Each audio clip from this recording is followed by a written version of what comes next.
Très bien. Bonsoir, merci à tous d'être venus. Alors, la séance qu'on vous propose aujourd'hui, on voulait en fait vous présenter un certain nombre de solutions, sortir un peu des discours qui sont quelquefois un peu stratégiques sur les questions de climat, pour vous montrer, avec un espèce de zapping, vous allez voir, il y a un certain nombre de solutions, donc il y a 13 solutions, donc il va falloir se succéder assez rapidement au pupitre.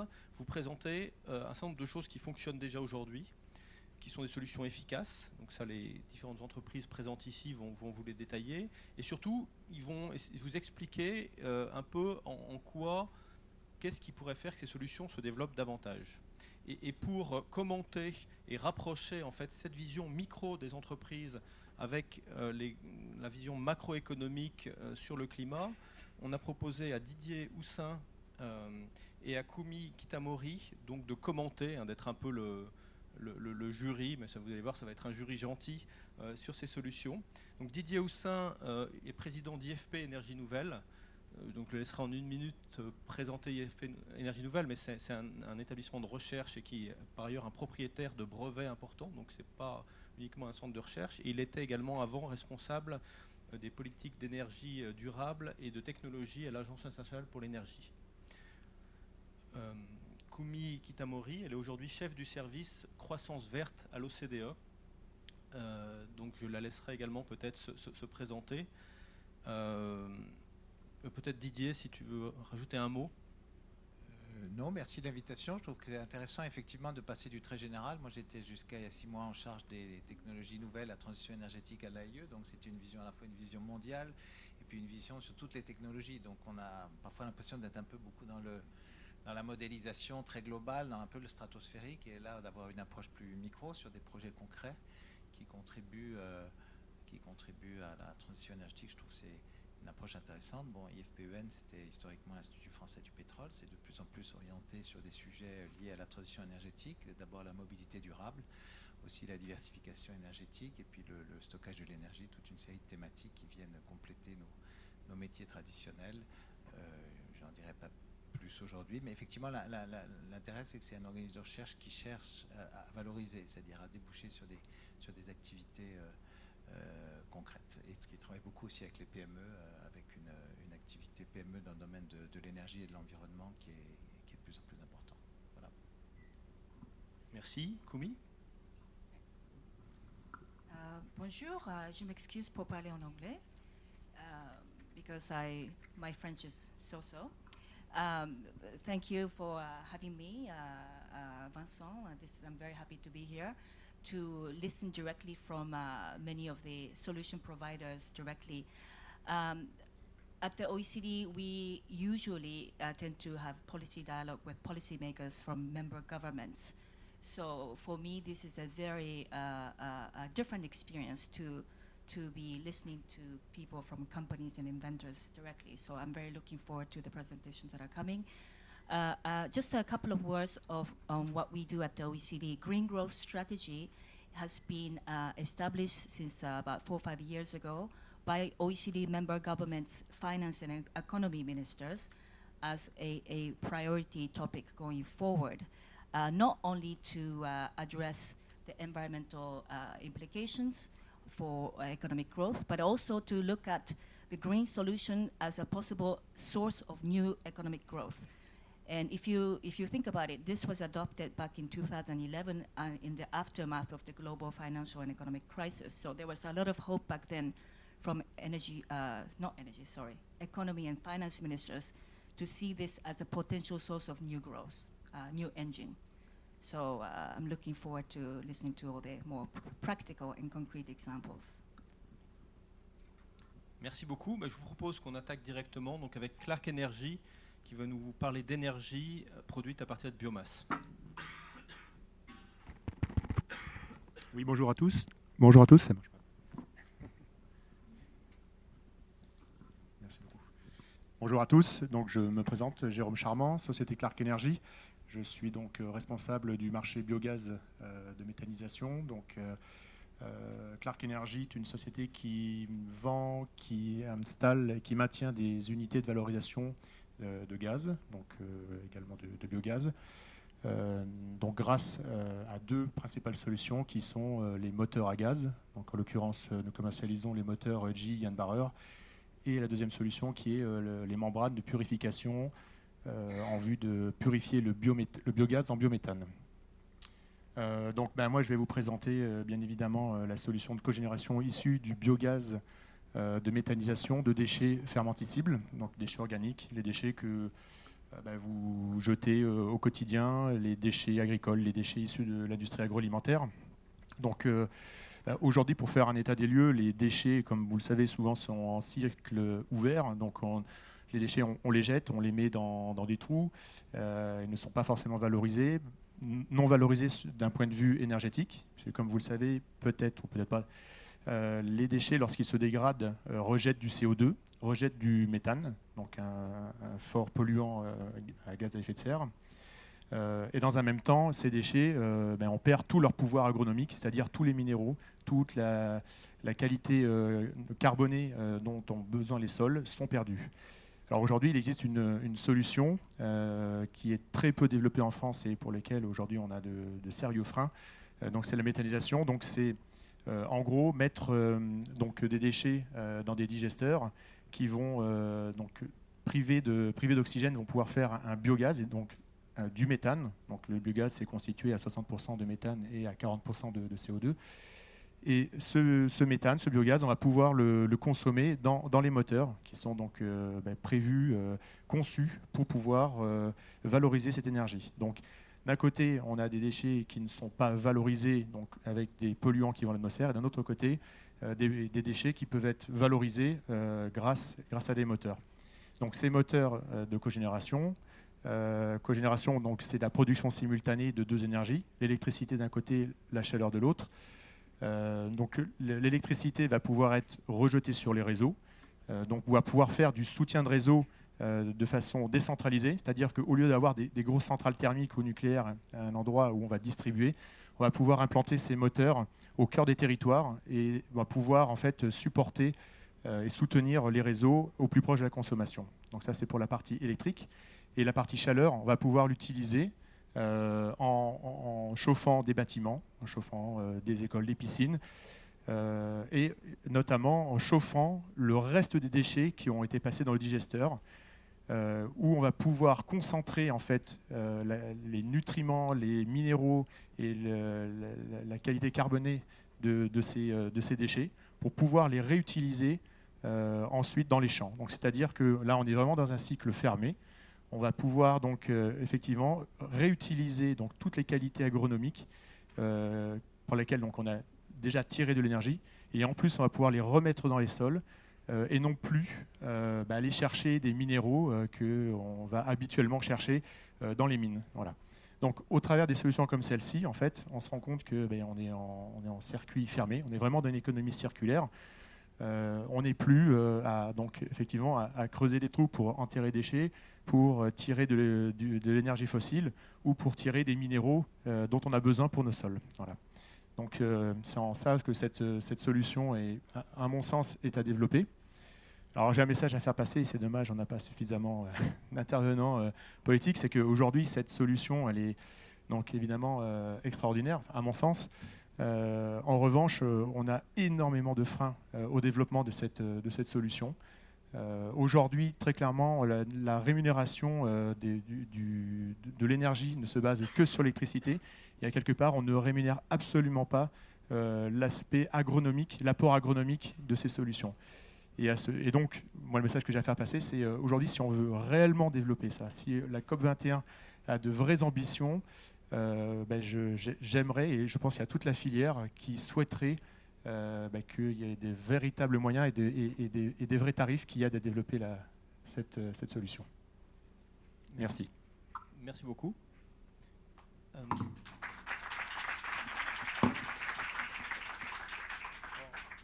Alors peut-être un commentaire, Didier. Oui, je crois que c'est une solution intéressante qui recoupe plusieurs notions qu'on voit dans les objectifs de la transition énergétique, économie circulaire avec le circuit fermé et la notion de recyclage, la notion de cogénération aussi qui se fait traditionnellement sur du gaz d'origine fossile. Et là, on a l'utilisation de la cogénération, donc production de chaleur et d'électricité combinée à partir de biogaz, qui est un avantage supplémentaire. Et puis production d'électricité, un système de cogénération très décentralisé à petite échelle. Il y a un message politique derrière, effectivement, sur les conditions économiques. Je crois que la valorisation du biogaz doit être favorisée plus largement. Merci beaucoup. On va proposer à Réuniwatt de nous rejoindre. Je vais laisser une petite télécommande pour ceux qui ont des slides ici. On vous écoute. Donc, bonjour à tous, je vais essayer de faire rapidement, puisque c'est ce qui nous a été demandé. Donc, je m'appelle Étienne Bussler et je représente la société Réuniwatt. Donc, Réuni comme la réunion et Watt comme l'énergie. Donc, en fait, notre société fournit un service météorologique à destination des professionnels de l'énergie solaire, puisque, donc, vous le savez certainement, l'énergie solaire est en fait une ressource intermittente et qui dépend fortement de l'aléa météorologique.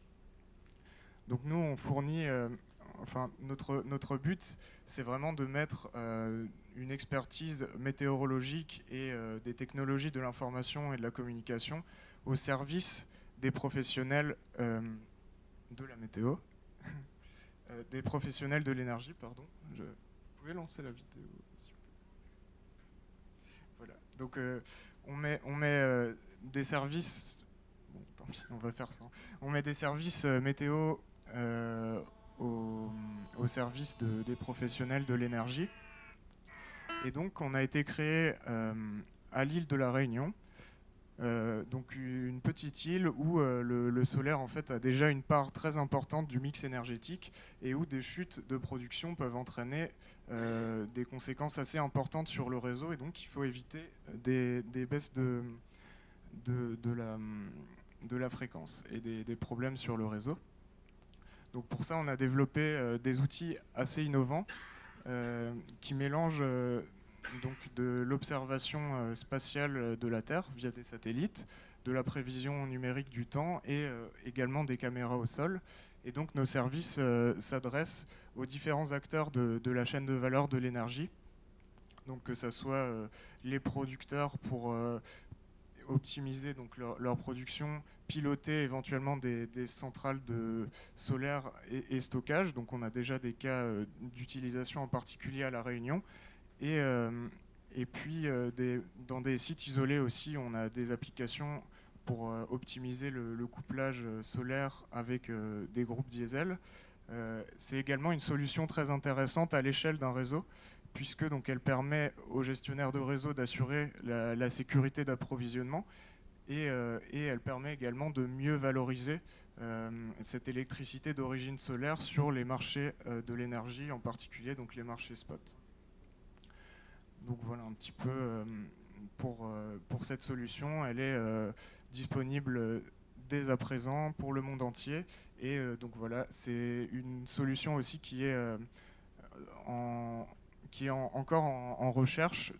On a des partenaires académiques, de nombreuses universités dans le monde travaillent sur ces problématiques, et donc c'est une solution qui est de plus en plus nécessaire à mesure que donc le solaire prend de l'importance dans le mix énergétique, et c'est une solution aussi à laquelle on apporte de plus en plus de réponses. Merci à tous.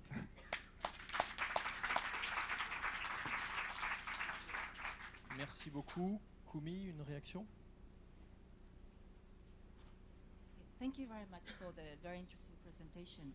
I was encouraged to hear this, especially because at the OECD we are starting investigation into the role of how green growth can rely on new sources of information such as satellite data or even drones and or big data in general. So, but I was not familiar myself directly with a very concrete application like this one. So it was very interesting. But another angle we are thinking about is then, what are the implications for regulatory and aspect of use of such technology? Because very often satellites in some countries are very much in the domain of public sector and so forth. So it's very interesting and also opens up a lot of policy relevant questions for government officials. So I would like to take this back to some of my colleagues. Merci beaucoup. Le groupe Armor. Je peux juste ajouter un petit point, c'est aussi que l'Agence internationale de l'énergie a en fait une tâche dédiée à la recherche sur ce sujet, et donc qui s'appelle la tâche 46, et qui vise à faire améliorer en fait ensemble les technologies donc, à disposition sur ce sujet. Merci. Merci. Bonjour. Bonjour à toutes. Bonjour à tous.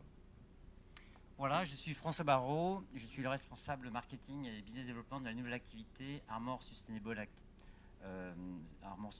Energy au sein du groupe Armor. Alors Armor, elle n'a rien à voir avec, souvent on nous dit, mais Armor, c'est Armor Luxe, non, rien à voir. Et je viens vous présenter ça. Alors le point commun avec Armor Luxe, c'est qu'on aime aussi les bornes, vous voyez, chez nous. Qu'est-ce que c'est? Eh bien ça, c'est un film organique photovoltaïque. Ça produit de l'électricité.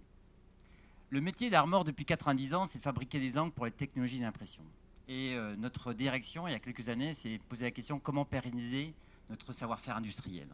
Eh bien, on a fabriqué une encre qu'on enduit sur un film souple et qui a la propriété de fabriquer l'électricité. Et en plus de ça, c'est ce qu'on appelle vraiment, dans le thème de la COP21, une technologie, ce qu'on appelle vraiment bas carbone. C'est-à-dire qu'elle a la capacité, en quelques semaines, de produire l'électricité qui a été nécessaire à sa fabrication. On n'a pas besoin d'années pour arriver à énergie payback. Alors, cette technologie jeune, donc on a démarré en 2010. En 2012, on a toute machine, l'industrialisation. On lance une première génération l'année prochaine. Et c'est vrai que comme toute jeune technologie, eh bien, elle a des lacunes. Aujourd'hui, on n'a pas le même rendement, on n'a pas la même durabilité, on n'a même pas le même coût. Et vous allez me dire, mais à quoi ça sert alors? En quoi c'est une innovation? Eh bien, l'enjeu aujourd'hui qu'on a choisi, c'est pas de se focaliser sur la production, mais sur son usage, l'usage de l'électricité. Et la première application, c'était développer des objets autonomes et utiles. On s'est penché par exemple sur la problématique Afrique. Si vous venez sur un stand, on a développé une lampe solaire complètement innovante. Vous voyez, on vient enrouler le film photovoltaïque à l'intérieur de la lampe. Le deuxième, également innovation, on a développé une borne solaire pour l'usage, l'éclairage urbain. Et le troisième point, qui est pour moi très essentiel, c'est qu'elle a un pouvoir magique. Qu'est-ce que c'est? Eh bien, en plus de l'électricité, elle fabrique de l'énergie organique. Qu'est-ce que c'est? J'ai confié ce petit bout de film à des designers à l'école de design de Nantes. Ça fait quelques watts par jour. Et je leur ai demandé, faites-moi quelque chose qui soit utile pour la planète. Eh bien, vous voyez, je m'attendais à des objets, vous voyez, classiques pour un usage personnel.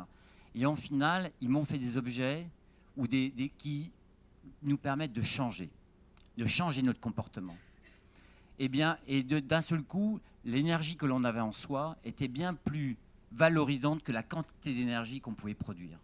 Parce que nous sommes persuadés que par rapport aux enjeux de 2040, on est persuadé que les énergies fossiles ne seront pas nécessaires. Enfin, vous voyez, à 80%, elles seront encore dominantes. Et si on ne fait rien, eh bien, on sera dans une situation difficile. Et que si on est capable de changer nos comportements et que les designers sont capables de produire des objets qui nous aident à changer de façon utile, eh bien, je pense qu'on gagnera quelque chose. Voilà. Merci beaucoup.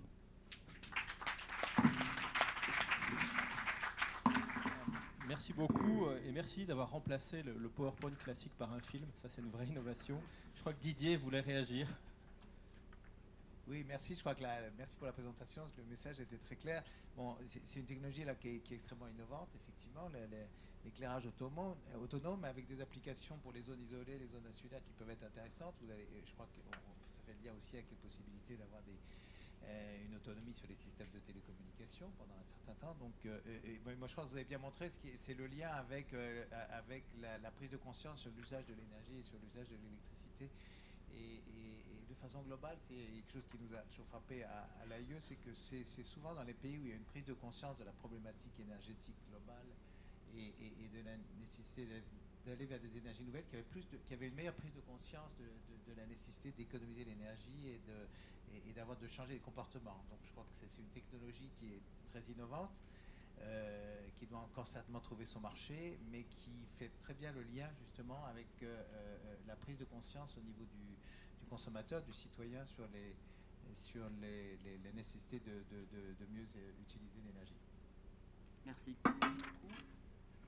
Société Manitou.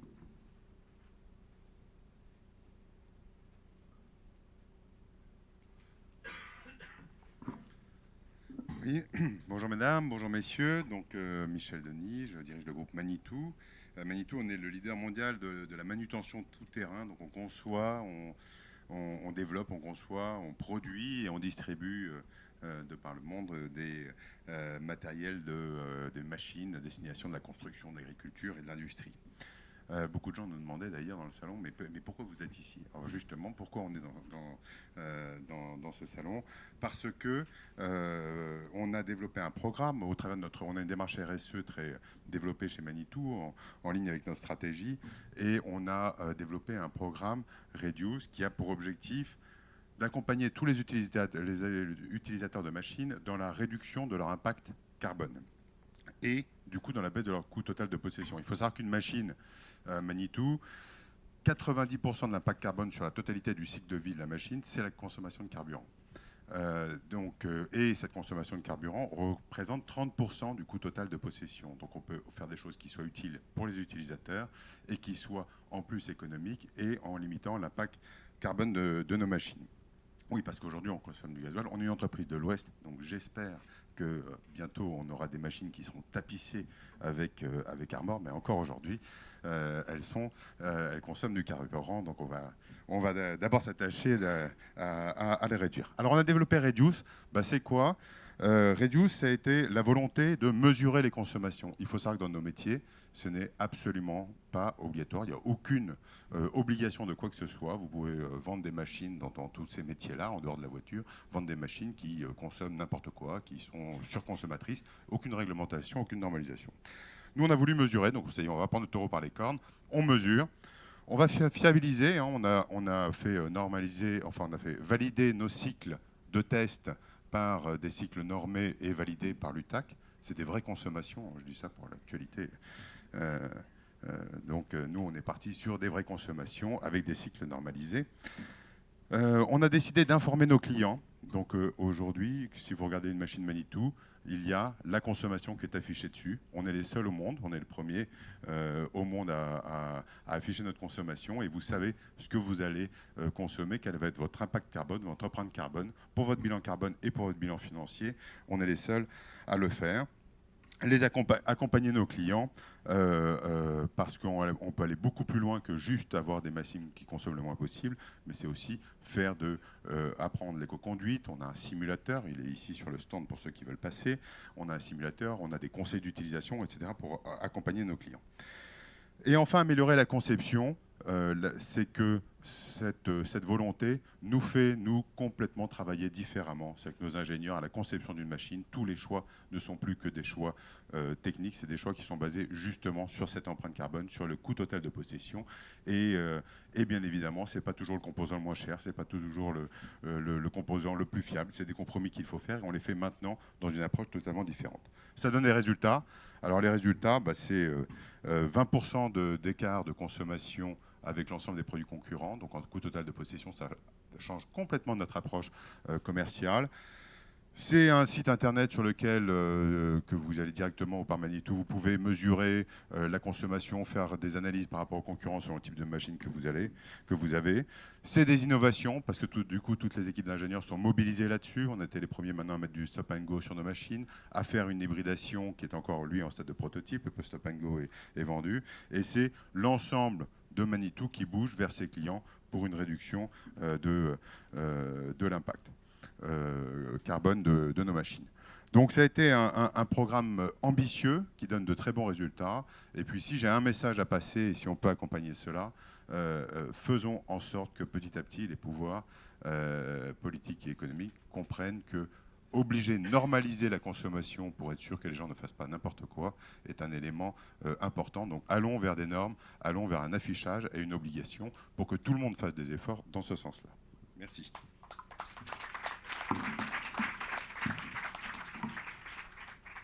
Bon, merci beaucoup. Alors une entreprise qui demande des normes plus strictes, c'est atypique, donc ça mérite d'être commenté. Koumi peut-être?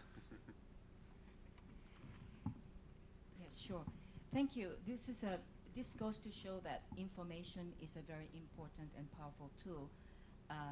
At the OECD, we always talk about different policy instruments. What about, for example, focusing on economic incentives or incentives like taxes or subsidies, regulations? But information is also another important avenue to change behaviors of users. The previous presenter also talked about changing behaviors. I just want to mention that we are actually taking behavioral economics as a field of academic discipline quite seriously, with implication for going green. And this is one example where information could change the behavior of users.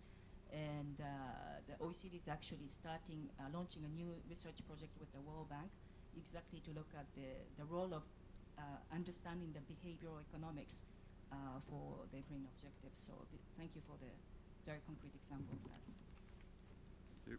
Merci beaucoup. Pendant qu'MBX s'installe, je crois que Didier voulait faire une remarque complémentaire.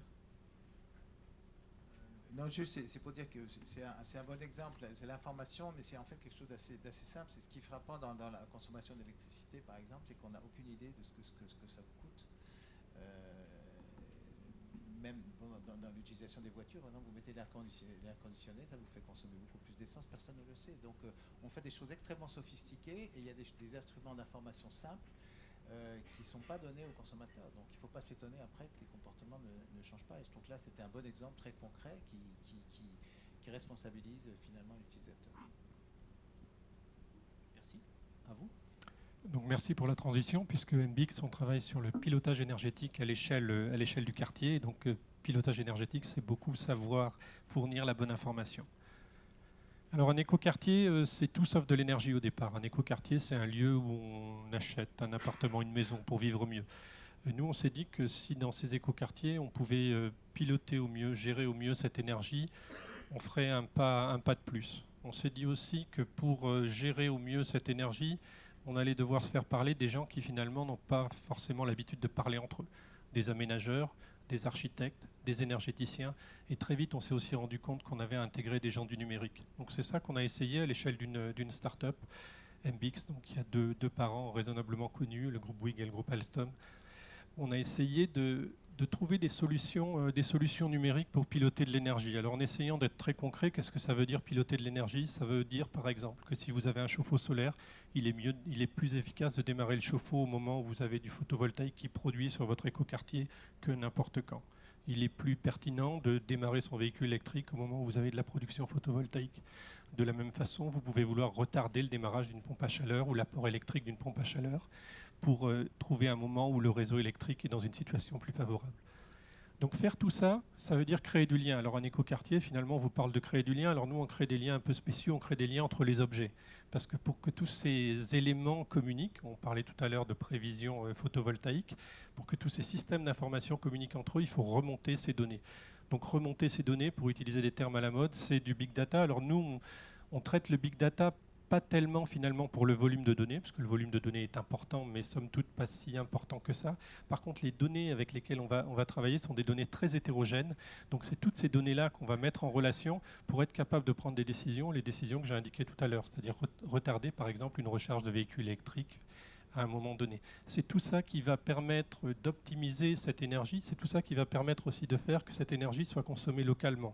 Parce que finalement, si vous regardez le système français très centralisé, il est assez pertinent de développer des énergies locales, mais il est pertinent de les développer si on les consomme localement. Si on va, je dirais, essaimer des sources d'énergie locales sans être capable de les consommer localement, on n'aura pas forcément avancé dans le bon sens. Alors tout ça, ça se traduit par quoi? Ça se traduit par un système d'information, je vous rassure, je ne vais pas détailler le slide, qui est raisonnablement complexe. Alors ce système d'information raisonnablement complexe, et je vais reboucler sur l'introduction, finalement, nous, on doit le traduire en actions simples, on doit le traduire en économie d'énergie, on doit le traduire en actions de sensibilisation qui vont ressembler à ça, par exemple. Donc des actions qui vont permettre à chacun de réduire sa consommation énergétique et qui vont nous permettre aussi de prendre des actions de pilotage transparentes pour l'utilisateur et qui vont permettre de faire que cette énergie soit consommée localement.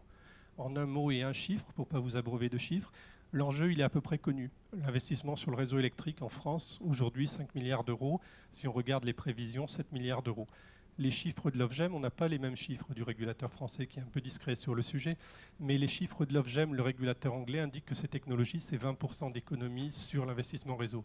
20% sur 7 milliards, c'est 1,4 milliard. Ce n'est pas négligeable à l'échelle de notre petit pays.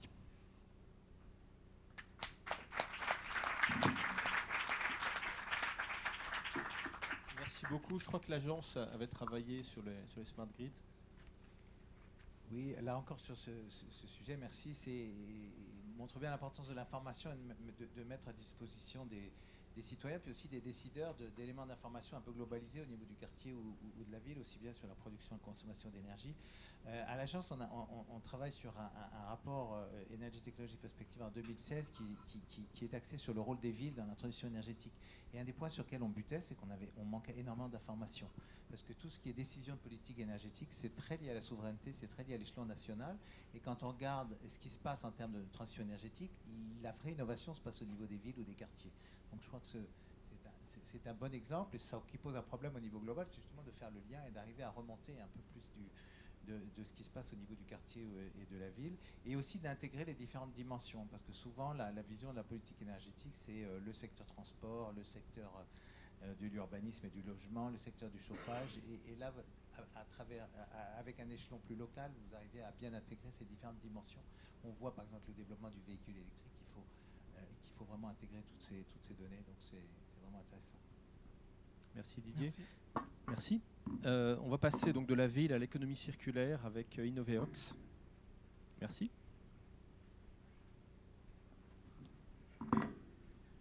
Bonjour. Oui, voilà, ça marche, ça fonctionne. Innoveox, une petite société effectivement qui s'occupe d'économie circulaire, mais d'une économie circulaire un peu particulière, les déchets dangereux.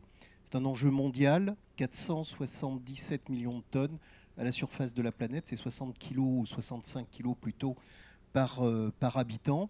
Et nous sommes partenaires avec le CNRS. Nous avons une technologie de rupture, une nouvelle technologie qui permet de recycler l'intégralité de ces déchets. Alors, dans un premier temps, ce sont des déchets liquides, mais on pourrait aussi effectivement recycler tout ce qui est organique. Alors, la technologie, elle est un petit peu compliquée. Je ne vais pas rentrer véritablement dans les détails.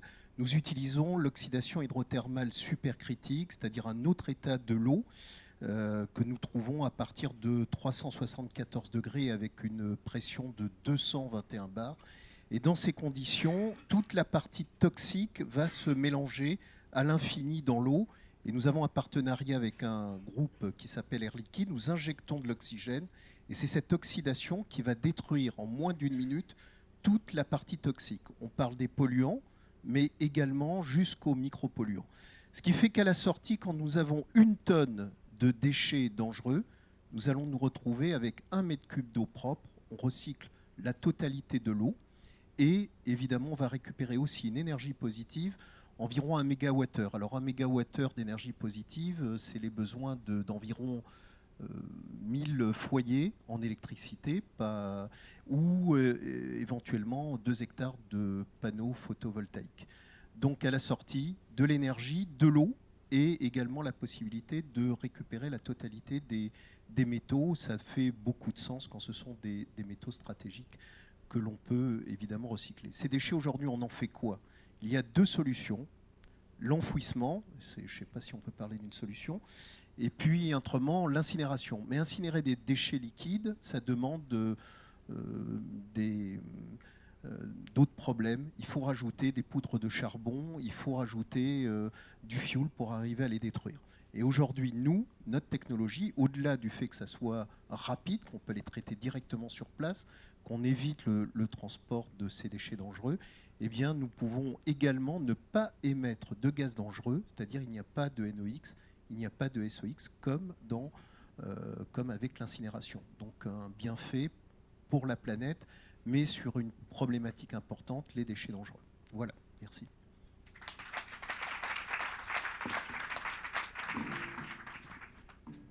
Koumi. Thank you very much. This is very interesting. The issue of hazardous waste. Although OECD is an economics-based organization, we actually also have legally binding legal instruments for which all the OECD member countries, France is one of them, is legally bound to implement. And one of them in the area of environment is exactly about this hazardous waste, especially transboundary movement of hazardous waste. We hear a lot in the context of the press about illegal shipment of hazardous waste to non-OECD countries. But this is the kind of technology that probably contributes to address some of these challenges that we all face. But there are sometimes the cost implication of some of these technologies, and I'm sure this is being addressed. But this is very promising, and I look forward to this being more taken up widely towards a greener future. Thanks. Merci. Oui, je crois que votre épouse est japonaise, c'est ça? Merci beaucoup. On va continuer sur l'économie circulaire avec ESUS.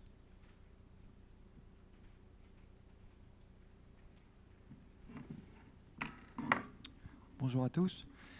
Tout d'abord, je voudrais remercier l'organisation de nous avoir choisis afin qu'on puisse présenter notre solution et le groupe de travail Advanced City également qui nous soutient énormément.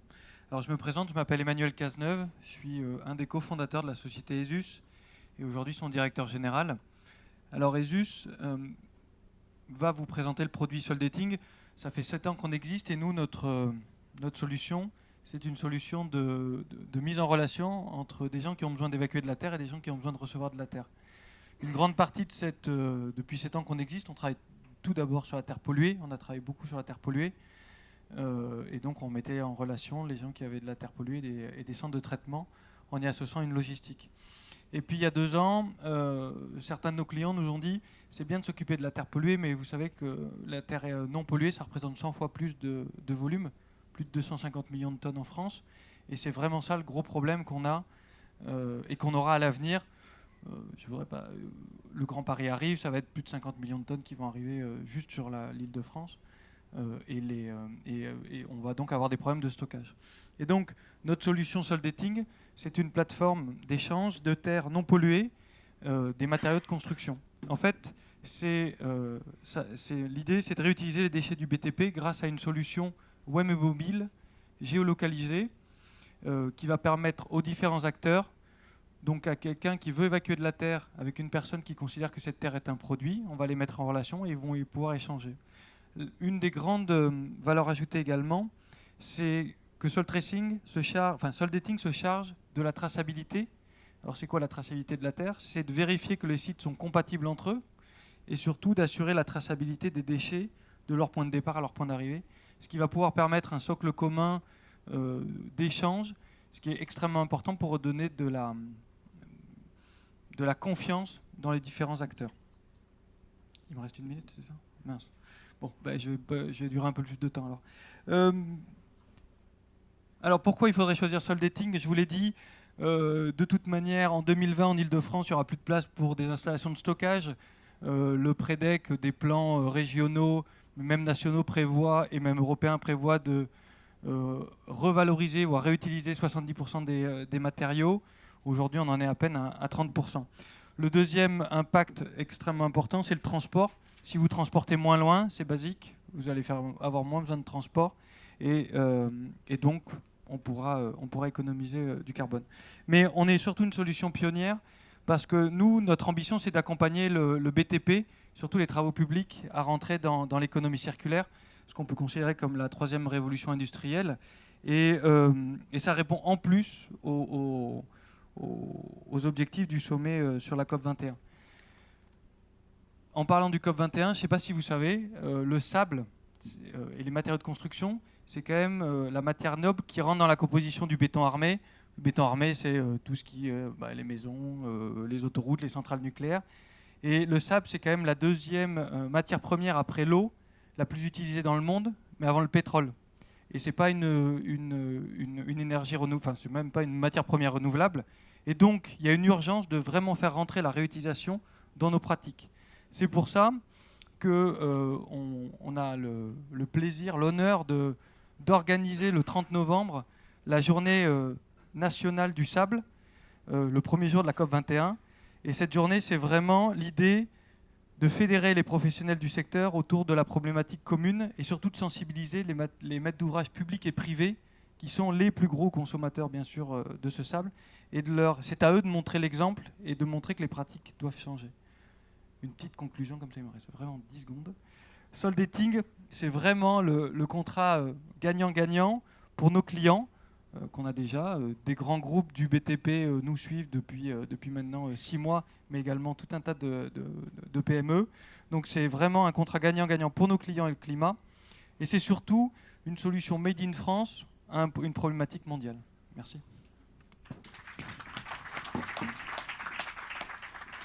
Merci. Alors, j'ai vraiment appris quelque chose. Je pense pas mal de personnes dans la salle aussi. Didier, une remarque? Oui, merci. Je crois que c'est un bel exemple, on peut dire, d'écologie industrielle à l'échelle d'un territoire qui est basé finalement sur la mise en communication de deux acteurs, celui qui doit gérer des déchets et celui qui a besoin qui a besoin de matériaux non pollués pour des chantiers de BTP. Donc ça part finalement d'une idée assez simple, mais qui a un potentiel de bénéfices au niveau global, au niveau d'un territoire qui est important et qui permet une gestion optimisée en matière de transport et de stockage des terres non polluées, donc des volumes importants, ce qui veut dire des moyens de transport, des moyens de stockage dans un système urbain qui va être de plus en plus contraint. Donc c'est un exemple très concret qui est intéressant. Merci beaucoup. L'entreprise, donc on continue sur la construction avec Ipsys.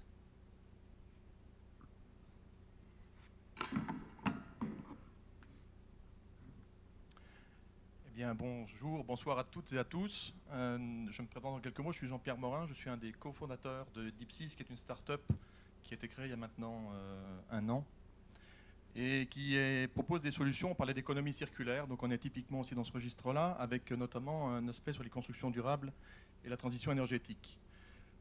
Alors, on a parlé tout à l'heure de révolution industrielle. Cette révolution industrielle, elle est en marche. Elle est en marche sur plusieurs fondamentaux, j'allais dire, de notre économie, sur les métiers de la communication, sur les métiers du transport, dans l'énergie. Vous avez dû voir ces jours derniers des fantastiques innovations avec notamment Colas. Et également, si on veut adresser correctement la problématique de l'énergie, bien évidemment, on a à développer des solutions sur les matériaux de construction et sur justement l'efficacité énergétique. Alors, l'ambition de ce salon, de cette exposition, c'était un grand pas pour la planète. Et l'ambition d'Ipsys, c'est de contribuer à ce grand pas et en tout cas d'aider à en faire un. Et pour vous donner juste un aperçu rapide de ce qu'est Ipsys, donc Ipsys, nous avons développé un procédé de production de mousses minérales qui sont des mousses minérales rigides, qui sont poreuses, qui sont incombustibles et qui sont biosourcées. Les premières applications, c'est bien évidemment les métiers de l'isolation contre le chaud, l'isolation contre le froid. Également, une des caractéristiques de notre matériau, c'est d'être anti-feu, anti-combustible. On résiste à plus de 1100 degrés, ce qui est assez, d'avoir les deux propriétés simultanément, est quelque chose d'assez singulier sur ce marché. Et Ipsys, c'est également de la valorisation de matière, puisque les matériaux sont produits à partir de gisements minéraux qui existent, qui peuvent être soit des sous-produits, typiquement les carrières, la taille de pierre, etc., soit également de valorisation de déchets minéraux. Juste pour illustrer, nous avons des échantillons ici de mousse minérale qu'on a produit à partir de déchets de verre, et on a également des exemples, par exemple, avec de l'ardoise.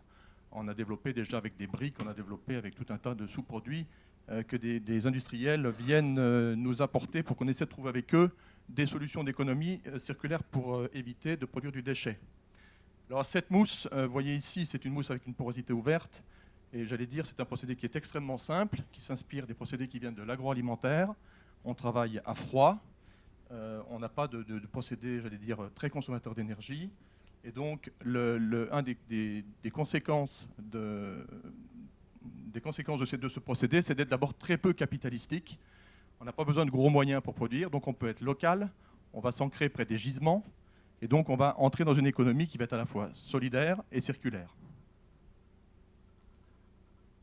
Je vous remercie.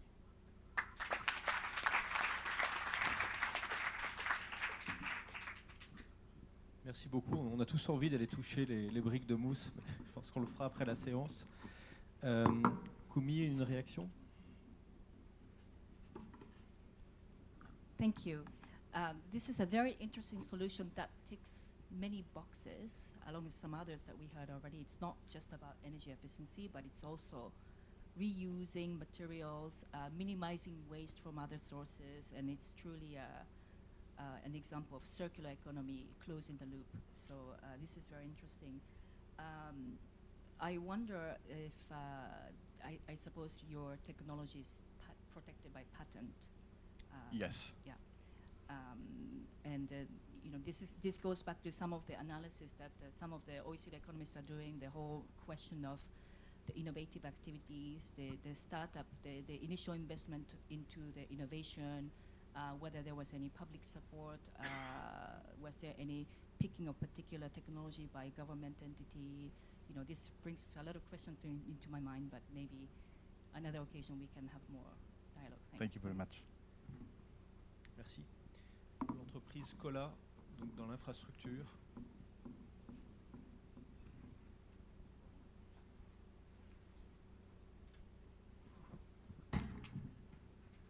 Oui, bonjour à tous. Donc Colas, on vient d'en parler d'ailleurs, merci.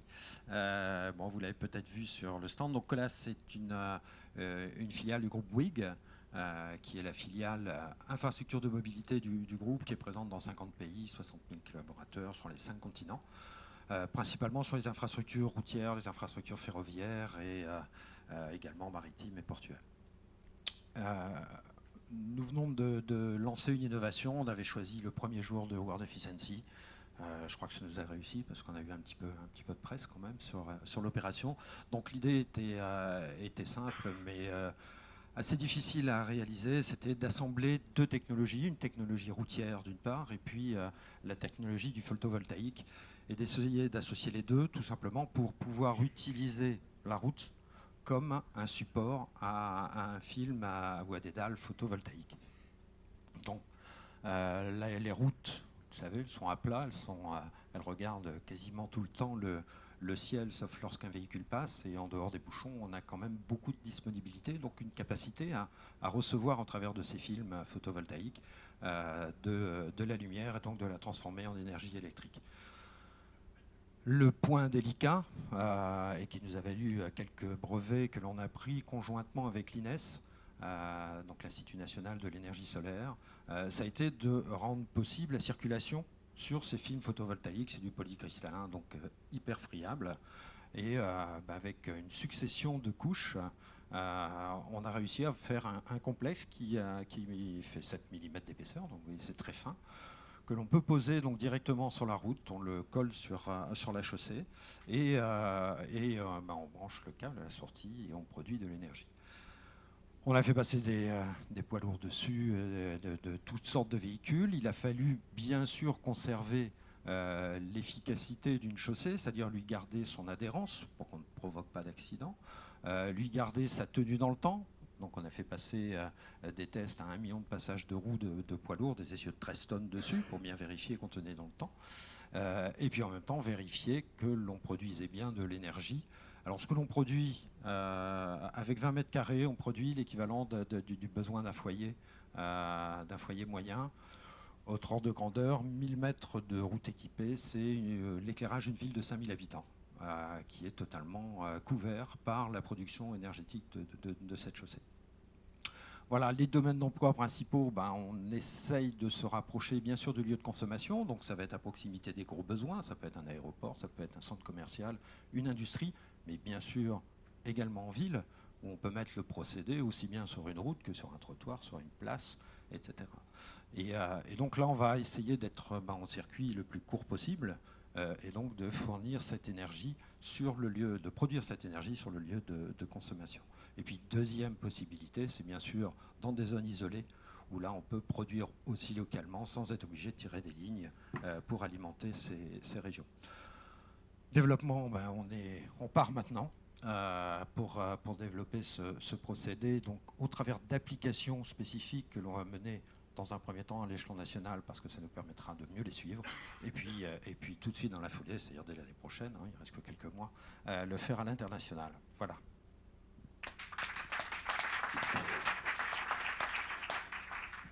Formidable. Didier, une remarque?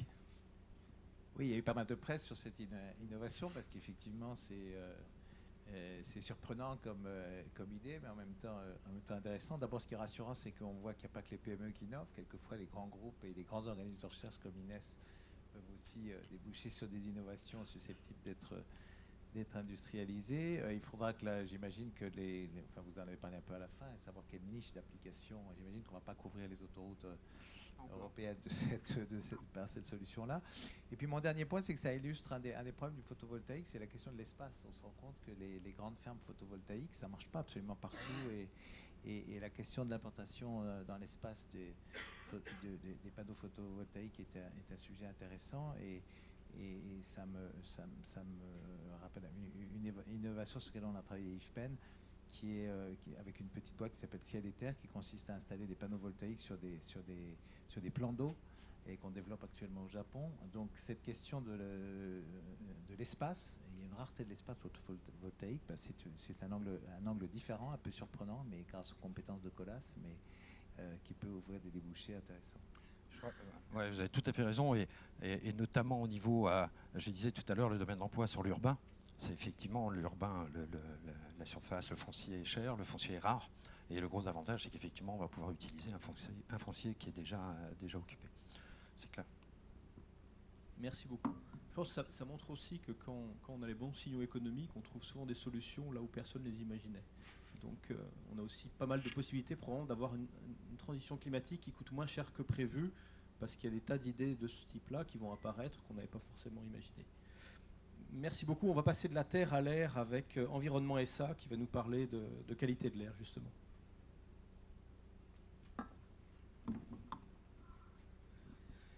Oui, bonjour. Je m'appelle Serge Aflalo. Je suis le directeur commercial et marketing de la société Environnement SA. Environnement SA est une PME, une grosse PME, qui travaille dans le domaine de la qualité de l'air. On fabrique des analyseurs pour la surveillance de la qualité de l'air, l'air ambiant, l'air au niveau des rejets atmosphériques des industriels. Et aujourd'hui, nous présentons une nouvelle gamme, une nouvelle génération d'analyseurs, d'appareils de mesure.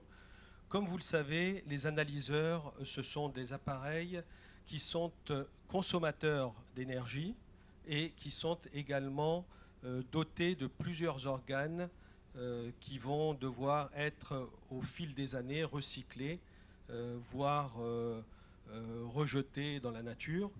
Et donc il y a environ 10 000 analyseurs qui sont vendus tous les ans en Europe, peut-être 30 000 dans le monde. Et donc au fil des années, ces analyseurs deviennent source de pollution. Alors Environnement SA, depuis 3 ans, nous avons travaillé sur une nouvelle génération d'appareils, des appareils modernes, des appareils connectés et des appareils éco-conçus dès leur genèse, avec plusieurs objectifs et des valeurs que nous proposons à nos utilisateurs, car au-delà des performances et du prix, nous avons choisi de travailler sur plusieurs aspects au moment du développement de cette nouvelle génération d'appareils. D'abord, la facilité de l'utilisation de ces appareils, donc avec une modernité et une facilité d'utilisation grâce aux microprocesseurs et aux dernières technologies. Nous avons également beaucoup travaillé sur la responsabilité environnementale, puisque l'ensemble des matières qui constituent l'analyseur ont été soigneusement sélectionnées pour qu'ils aient le moins d'impact environnemental. Consommation énergétique réduite, poids réduit, matériaux totalement recyclables, et puis finalement la réduction des coûts de fonctionnement qui est un facteur extrêmement important des utilisateurs. Donc nous avons, et si vous avez l'occasion de passer sur notre stand, nous avons présenté en avant-première à l'occasion de ce salon cette nouvelle génération d'appareils éco-conçus pour prouver que finalement l'éco-conception peut parfaitement aller de pair avec l'innovation et avec les paramètres économiques qui sont pris en compte par nos utilisateurs. À l'occasion de ce salon, nous avons décidé également de nous engager et nous avons décidé donc de planter un arbre à chaque vente d'un de nos appareils. Et c'est pour ça qu'à l'occasion de ce salon, nous avons offert 300 arbres à nos visiteurs. Je vous en offrirai un avec plaisir. Et pour vous montrer notre engagement pour la protection de notre planète. Voilà, merci.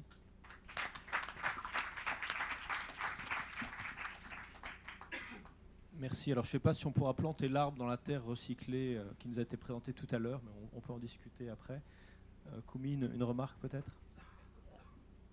Thank you very much for the interesting presentation. I have one question. If I understood correctly, this is a monitoring device, air quality monitoring device. This is right? air quality monitoring devices, and we have about 25,000 of those instruments installed every year all over the world. So. Okay, thank you.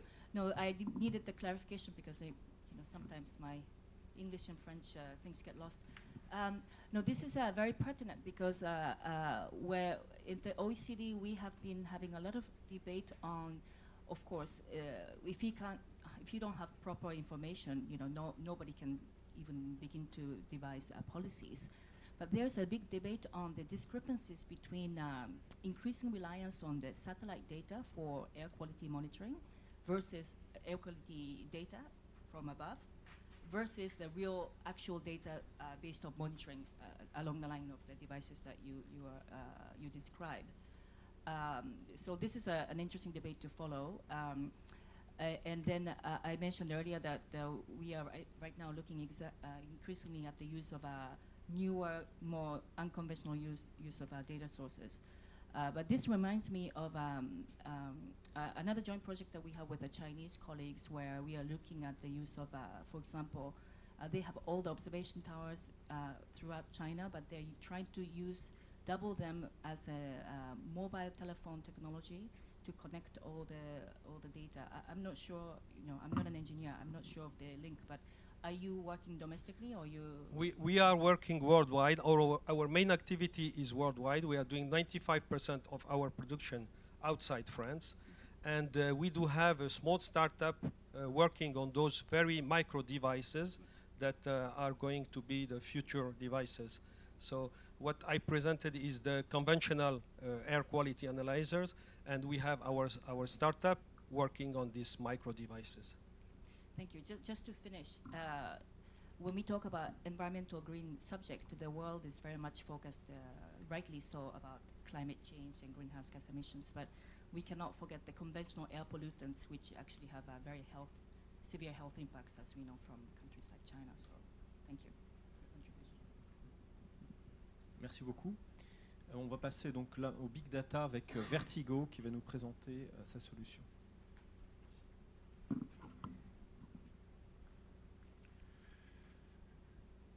Bonjour à toutes et à tous. Donc, je m'appelle Jérémy Fin, je suis l'un des fondateurs et le président de Vertigo.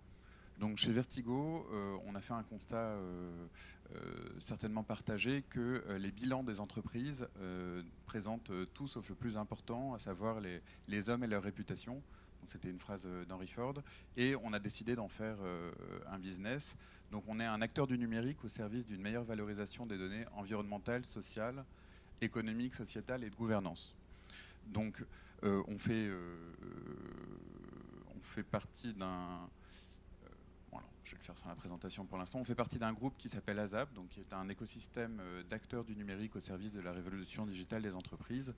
Et on est porté par un écosystème foisonnant en France autour de la RSE et du numérique. J'y reviendrai pas, vu qu'on n'a pas les slides. Donc pour donner quelques exemples de ce que nous faisons chez Vertigo, la plateforme fait est conçue suivant 4 modules. Un module de capture de l'information, un module de traitement, de calcul, de consolidation de l'information, un module de restitution des données et un module de prescription. Donc il s'agit d'algorithmes statistiques qui peuvent prévoir l'avenir. Donc pour donner quelques exemples de ce que nous faisons, par exemple dans le groupe Danone, outre l'évaluation dynamique chaque année de l'empreinte environnementale des produits, qu'ils appellent l'empreinte nature, on remonte des bonnes pratiques énergétiques déchets eau de 185 usines dans le monde, ce qui permet par exemple à une usine aux États-Unis de récupérer un savoir-faire développé en Malaisie et donc de faire des économies tout en réduisant l'empreinte environnementale de l'activité industrielle. Autre exemple qu'on a présenté mardi matin ici même avec l'un de nos clients, donc Unimev, la fédération de l'industrie de l'événement. On permet gratuitement à tous les organisateurs d'événements en France, au travers d'un calculateur, d'évaluer leur empreinte environnementale, sociale et économique. Donc c'est un véritable outil stratégique au service de la filière événementielle. Et il ne s'agit pas seulement de dire où c'est mal, il y a une activité économique, donc il y a des émissions de gaz à effet de serre, mais également de valoriser les emplois directs, indirects et le PIB généré sur les territoires pour cette industrie. Autre exemple, la société Snecma, qui est leader mondial des moteurs d'avion, trace l'ensemble des substances chimiques dans ses chaînes d'approvisionnement, donc qui sont globalisées, pour réduire l'innocuité, pour améliorer l'innocuité du contact avec les articles des salariés, des personnels de maintenance sur les tarmacs des aéroports, et in fine de la mise au rebut, donc au travers le respect et le dépassement de la réglementation REACH, qui est un règlement européen. La présentation est revenue. Merci. Non, elle est repartie. Ah, il fallait... Non, bon, c'est pas grave. Donc, il n'y a pas mes slides, mais on va faire sans. Donc, autre exemple dans la ville durable, comme l'une des conclusions de World Efficiency est que finalement, toutes les technologies pour le climat se retrouvent dans la ville. Hein. On l'a vu au travers les différentes présentations introduites ici même. Eh bien, on applique également ce qu'on a appris dans l'entreprise dans la ville. Bon, je peux vous citer quelques exemples de la même manière. Donc, par exemple, un baromètre citoyen, tel qu'on le conçoit chez Vertigo, va chercher de la donnée interne à la collectivité, mais également externe. Pourquoi pas des données de qualité de l'air produites par les capteurs d'environnement SA, mais également des données de trafic, des données, par exemple, on prend le taux de mortalité de la veille, le taux de natalité de la veille, est-ce qu'il fait beau ou pas, et on place dans la ville des smileys, et le smiley est plus ou moins content en fonction qu'il fasse beau ou pas. Donc ça, c'est le baromètre citoyen, on le propose au travers de notre filiale brésilienne à une grande ville de la région de São Paulo, ou dans la ville de La Unión au Salvador. Autre exemple, et je m'arrêterai là, des solutions d'optimisation urbaine, donc qui là font appel à notre module d'analyse prescriptive, donc c'est du machine learning, donc c'est des algorithmes auto-apprenants. On va par exemple se connecter à l'hypervision d'une ville en France, donc il y a un projet en cours dans une ville au nord de Paris. On va se connecter à l'hypervision et on va être capable de régler les feux rouges pour qu'en fonction de la météo en temps réel, mais également prévisionnelle, et du trafic, eh bien, on va fluidifier le trafic en permettant de régler les feux rouges de manière optimale. Donc ça va réduire évidemment la congestion, donc les particules émises, donc la pression sur le système de santé public. Et donc c'est une solution qui est bonne pour et les conducteurs et le climat, et ça montre qu'on peut avoir un développement inclusif. Voilà pour Vertigo, donc des solutions Big Data pour l'environnement et la société. Merci. Merci. Alors Didier, l'importance du big data dans le changement climatique?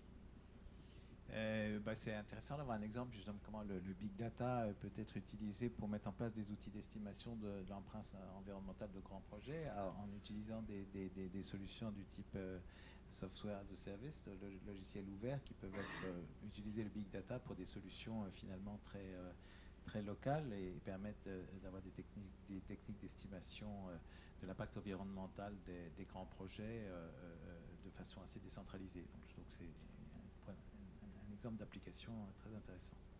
Merci. Merci beaucoup. On va continuer avec Aegis qui va nous parler d'ingénierie.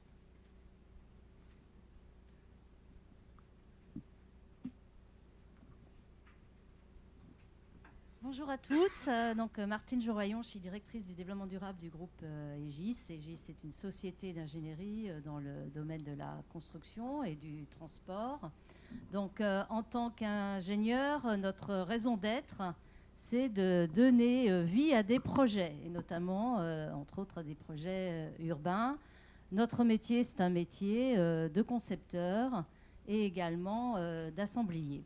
Et donc, lorsque l'État français, en 2013, avec Vivapolis, a lancé un appel à projet pour créer des démonstrateurs de villes durables pour faire la promotion des savoir-faire français sur le sujet et sur des villes réelles, nous n'avons pas hésité, nous nous sommes lancés dans l'aventure.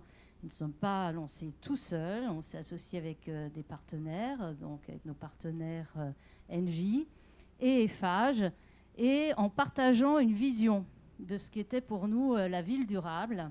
Et en fait, cette vision, finalement, si je la résume, c'est assez simple. C'est dans notre réflexion de conception de développement urbain, c'est de remettre l'homme au cœur de la réflexion. Et finalement, les besoins vitaux de l'homme sont toujours les mêmes. C'est se nourrir, se loger, travailler, se déplacer, se divertir, se cultiver. Et ainsi, c'est travailler sur tous les usages de la ville qui sont interconnectés et donc avoir une approche systémique. Donc la ville sur laquelle nous avons travaillé, c'est Astana, capitale du Kazakhstan, une ville qui a quintuplé, vu sa population quintuplée en une dizaine d'années. Et cette ville a été choisie parce qu'il y avait une volonté des autorités publiques forte de transition urbaine. Donc nous avons créé un démonstrateur, on peut peut-être voir une photo, donc créé un démonstrateur. Et la finalité de ce démonstrateur, ça a été de mettre en scène toutes les solutions d'entreprises françaises répondant aux besoins de développement urbain de cette ville. Alors, bien évidemment, et pour ça, on s'est appuyé sur un club d'industriels. Il y a plus de 120 sociétés de toute taille françaises qui ont participé. Et là, j'en ai vu encore plein d'autres. J'ai encore plein d'autres pépites. Et bien sûr, on n'a pas fait ça comme ça en chambre. On a commencé par s'imprégner du génie de ce lieu et de voir également toute la potentialité de ces territoires. On a mis en scène et en cohérence l'ensemble des briques constitutives d'une ville durable, donc avec un schéma directeur des transports décarbonés, avec une gestion responsable de l'eau, des déchets, la construction durable, la nature en ville aussi, et également un bouquet énergétique avec 30% d'énergie renouvelable. Alors ça, c'était pas gagné parce que les sources d'énergie pour Astana, c'était 99,8% ressources fossiles. Objectif 2030, zéro charbon, 30% d'énergie renouvelable. Alors, le côté ludique, bon, on ne le voit pas, j'aurais dû venir avec mon joystick. Le côté ludique, c'est en fait c'est un simulateur qui vous permet des expériences immersives, comme si vous y étiez dans la ville que pourrait être Astana demain. Ce démonstrateur, il fonctionne comme un jeu vidéo. C'est super ludique. Pour nous, c'est vraiment... Mais c'est pas, il ne faut pas se leurrer quand même. Ce n'est pas un jeu vidéo. C'est, pour nous, ingénieurs urbanistes, c'est un outil d'un genre nouveau, alors qui remplace nos plans, nos maquettes, mais qui va nous permettre effectivement également d'avoir un outil qui rend compte d'une complexité, qui remet en situation d'usage des solutions, et donc qui va nous permettre aussi de faciliter les concertations avec les parties prenantes pour imaginer ces futurs. Et puis, donc, j'espère qu'on a rempli le deal qui était de faire la promotion des savoir-faire français sur ce sujet, mais c'est surtout aussi un outil qui nous semble intéressant comme outil d'aide à la décision pour les autorités publiques pour déterminer les orientations de développement urbain de leur ville. Voilà.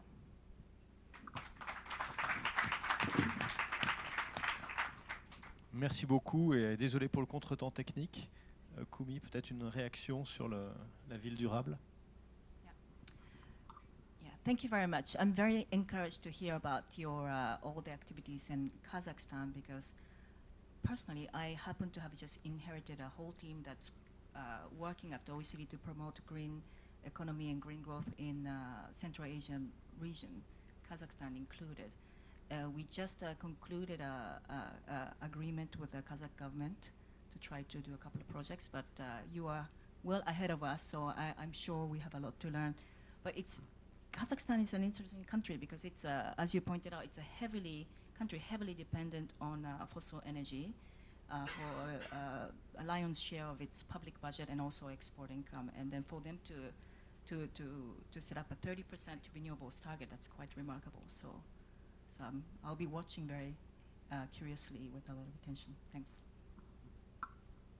Merci beaucoup. On va terminer en beauté donc avec Velux qui, j'imagine, va nous parler de fenêtres. Merci beaucoup. Donc, bonsoir à toutes et à tous. Donc, je me présente, Nicolas Dupin, je suis responsable bâtiment durable chez Velux, ingénieur thermicien de formation, donc en efficacité énergétique. Alors j'ai la lourde tâche d'être le dernier speaker ce soir, donc je vais essayer de ne pas être trop soporifique et d'aller à l'essentiel. La raison pour laquelle je prends la parole, ça va peut-être vous surprendre, mais c'est pas forcément pour vous présenter une solution, un produit de chez nous, mais plutôt pour essayer de vous faire passer un message qui est issu d'une expérience qu'on a eue. Le message, je vous l'ai mis dès le début, comme ça si on est à court de temps, au moins vous l'aurez eu. C'est que selon moi, le confort de vie dans l'habitat, c'est pratiquement le seul et unique garant de la sobriété énergétique, en tout cas sur le long terme. Alors pourquoi je vous dis ça ? Je vais vous présenter très rapidement un projet de construction de maison à énergie positive que Velux a monté. Maison à énergie positive, je vous la fais en version très courte. Ça veut dire avoir un bâtiment dont l'enveloppe est très performante. Ça veut dire utiliser des systèmes qui soient très performants également pour le chauffage, la ventilation, etc. Et ça veut dire bien évidemment, pour le mot positive, produire de l'énergie de telle sorte que l'on en produit plus que ce qu'on a consommé. Donc ici, la particularité du projet, c'était d'exploiter le toit, vous en doutez, côté Velux. L'objectif, c'était d'utiliser le toit pour produire de l'énergie thermique, photovoltaïque, mais aussi de l'exploiter pour assurer le confort de vie. On exploitait le décalage de hauteur entre le bas et le haut de la maison pour faire un effet cheminée, pour produire de la ventilation naturelle. Donc les trois grands axes de confort qu'on a essayé de développer, c'était dans un premier temps l'accès à la lumière naturelle, le confort d'été, qui est une thématique prégnante sur les bâtiments très performants à l'heure actuelle, et enfin la qualité de l'air intérieur, on en parlait tout à l'heure avec les analyseurs. Alors, c'est pas une expérience sortie de nulle part, il y a une famille qui a vécu dans cette maison, et c'est elle justement qui va nous donner son ressenti du confort. Quand on a demandé à la famille comment elle a vécu la lumière, elle nous a dit je me rends compte en hiver que toutes les maisons s'allument 1 heure plus tôt que chez moi. Toutes les maisons s'allument comme des sapins de Noël en plein mois de décembre. Moi, j'ai allumé la lumière 1 heure plus tard que les voisins. Donc ça, c'est la manière dont la famille nous a exprimé ça. On l'a vérifié effectivement, c'est comme ça que ça fonctionne. La famille se sentait bien d'un point de vue environnement lumineux dans la maison. Si on passe à un autre aspect du confort, donc je vous ai montré la conception de la maison qui permettait de rafraîchir naturellement avec ce tirage thermique. Si on s'intéresse à la réalité et à ce qui s'est passé, la famille nous disait oui, quand on est emménagé dans la maison, il faisait plus de 35 à l'extérieur et dans ma maison, il faisait seulement 27. Il n'y a aucun système de climatisation qui a été installé. On a simplement utilisé un principe vieux comme le monde, à savoir le tirage thermique et le rafraîchissement nocturne. Troisième aspect du confort dont je voulais vous parler, c'est la qualité d'air. La conception de la maison était faite de telle sorte qu'on pouvait permettre de faire des courants d'air partout dans la maison, quelle que soit la pièce, qu'elle soit fermée ou non, qu'elle soit ouverte sur les autres. Ça nous a permis, sur l'année, je vous épargne les détails du graphique, mais on a des indicateurs qui permettent d'évaluer les niveaux de qualité d'air sur l'ensemble de l'année. Ça nous a permis de rester dans la meilleure catégorie selon ces indicateurs tout au long de l'année. En hiver, parce qu'on avait un système de ventilation qui était efficace, et en été, parce qu'on avait permis une ventilation naturelle par ouverture des fenêtres qui était très efficace. Alors ce que je voulais vous dire ce soir, je vais laisser quelqu'un d'autre synthétiser à ma place. C'est quelque chose qu'a dit Jérôme Gattier, qui est le directeur du plan bâtiment durable, au moment de l'inauguration de cette maison, donc de la maison Air et Lumière. Et il nous a dit, selon lui, les bâtiments n'ont pas pour but premier d'économiser de l'énergie, mais ils ont plutôt pour but d'être utilisés, alors je vais le lire, mais d'être utilisés de manière fonctionnelle avec agrément et confort. Et je pense que la clé, elle est là. Si on ne conçoit pas les bâtiments de telle sorte qu'ils soient confortables pour leurs habitants, je vous donne un exemple, s'il fait trop chaud l'été, les gens vont venir mettre de la climatisation. Si vous n'apportez pas suffisamment de lumière dans la maison, vous allez allumer l'éclairage dès l'instant où vous le pouvez parce que vous n'avez pas la possibilité de lire correctement dans votre canapé par exemple. Et je pense que c'est ça la clé qui va nous permettre à l'avenir non seulement de concevoir des bâtiments performants, ça on sait le faire, mais de faire qu'ils restent performants à la longue dans le temps et que leur performance ne soit pas dégradée parce qu'ils ne seraient pas adaptés aux besoins de l'ensemble des habitants. Voilà, je vous remercie de votre attention.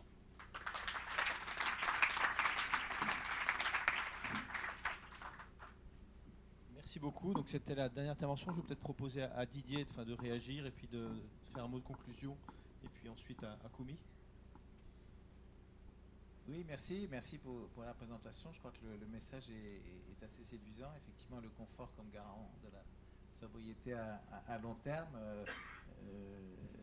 Je trouve que c'est une approche qui est bien parce qu'elle est positive et souvent on entend isolation, il faut des aides fiscales, il faut des normes, les nouvelles normes sur la construction neuve qui font hurler beaucoup d'architectes, etc.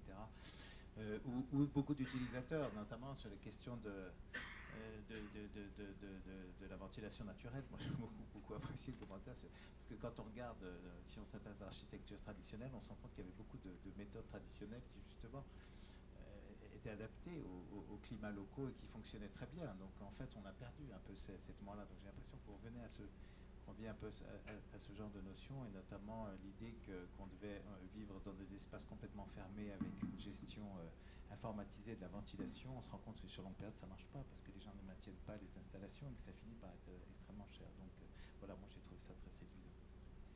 La conclusion générale en même temps, ou après? On peut laisser Koumi. No, thank you. Just to add, it's directing to Didier's comment also. I come from Japan, where traditional houses are all built with wood and paper. So maybe good on the air circulation, ventilation perspective, but horrible in terms of insulation. So, but they don't necessarily have to be the trade-off. So if something is designed very well. So I thought that was very interesting. Thank you. Merci. Didier, un mot de conclusion. Un mot de conclusion rapide, parce que merci à tous. Je crois que tous les exemples, on a vu à travers ces 13 cas la diversité des thématiques qui peuvent contribuer à la transition énergétique. Un des messages généraux par rapport à la COP, c'est de dire qu'il y a des engagements très centralisés des États qui vont prendre des engagements un peu globaux. Si on met tout ensemble, on se rend compte qu'on n'arrive pas à un système à 2 degrés. Donc il y aura besoin, au-delà de la COP et des engagements politiques, il y aura besoin de plus d'innovation, de plus de recherche et d'initiatives extrêmement décentralisées pour apporter des solutions permettant d'aller au-delà dans des conditions qui soient économiquement faisables. Je voudrais juste mentionner une étude à laquelle IFPEN est associé avec le CNRS et d'autres organismes de recherche dans le cadre d'une alliance qui s'appelle l'ANCRE, l'Alliance nationale des organismes de recherche dans le domaine de l'énergie, qui a travaillé sur une étude comparative des différentes technologies, une série de technologies à bas carbone, aussi bien dans le secteur de la demande, de l'efficacité énergétique, que dans le secteur du supply, en essayant de voir de façon avec une approche globale et puis aussi une approche micro assez fine pour examiner le potentiel de ces différentes technologies ou groupes de technologies et puis les obstacles à surmonter.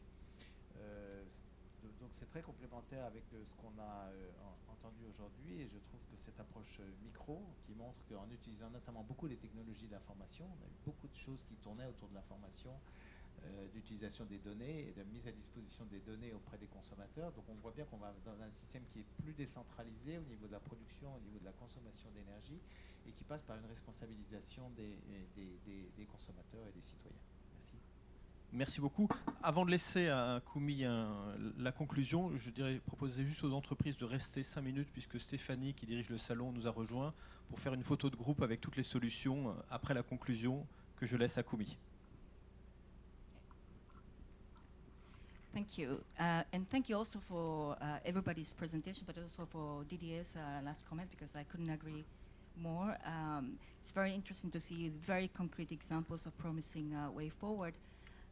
Just to add to link to the upcoming COP21, at the OECD, just immediately after it, from 14th and 15th of December, we are holding a Green Growth Forum at the OECD, focusing on the next industrial revolution, the role of systems innovations for green growth. And a lot of the things that we talked about today, we will be addressing those initially more for policymakers, because from where I'm sitting, there's a lot of the question that comes to my mind, listening to your presentation, is what are the incentives for companies and inventors to actually go ahead and invest in green innovation?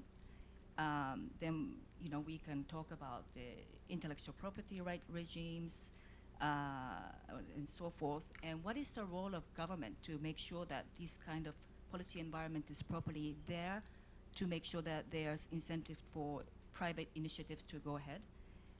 Also, what are the roles for government support for basic R&D, especially those that are probably very big? We have lots of small micro solutions, but big, expensive, costly ones. That's very important for government to be involved. But then other angles, like what are the firm dynamics? Which are the kind of firms that succeed with this kind of green innovation? what are the difference between big companies versus small startups? You know, the role of what should the government be thinking about differentiating regulations for small new entrants versus big incumbents? So these are kind of things that we'll be discussing on 14th and 15th of December on a new OECD forum on green innovation. So if you're interested, we are happy to provide further information. My colleague sitting there in the second row, Ryan, can give you further information on that. Thank you. Merci. Non, juste pour conclure, l'agenda est bien chargé. Donc il y a la journée de l'OCDE, il y a la journée du sable dont on a parlé tout à l'heure, et on voit qu'on a encore beaucoup de travail jusqu'à la COP 21 en décembre de cette année. Merci à tous.